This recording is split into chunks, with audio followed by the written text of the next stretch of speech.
all apparent his punches. He's probably best described as a brawler. Do you think the first round will be the most dangerous one? Look, I think in his last match, he came back in the third round and knocked his opponent out. So, I'm going to keep my hands up and be ready for 15 minutes. Thanks for your time. No problem. Thanks, Ed. All set.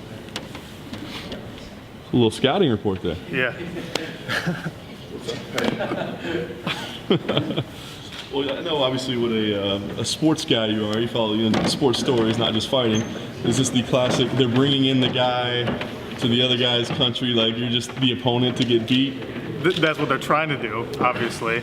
But I'm all right with that role because every once in a while there's someone who spoils the party, and that's going to be me. When they approached you with the fight, was that your initial thing? Like, oh, come on, there's no respect here.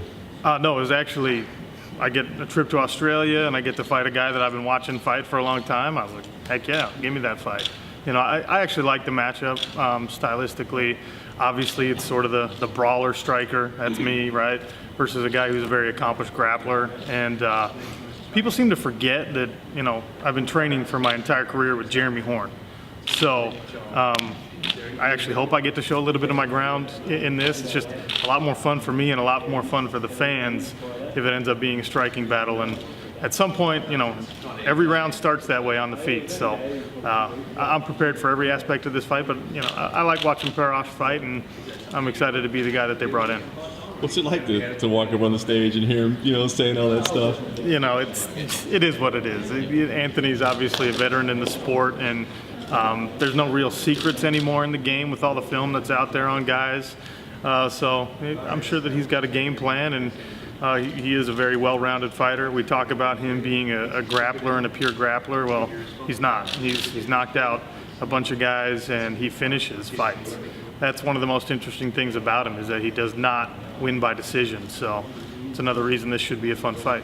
How do you rate him? Some people point to his age, obviously, and they point to some inconsistencies. He'll have a great performance, and then he'll get knocked out. So how do you rate him as a fighter? I mean, he's 42. I think his birthday is the day of the fight, right? It's actually not. We had to clarify that. It was Okay. listed on. It's in October, but everybody thinks it's May 10th. All right. Well, I'm glad I didn't bring him a cake or anything. Then, no. I mean, he's 42, 43 years old and still competing at the highest level of the sport.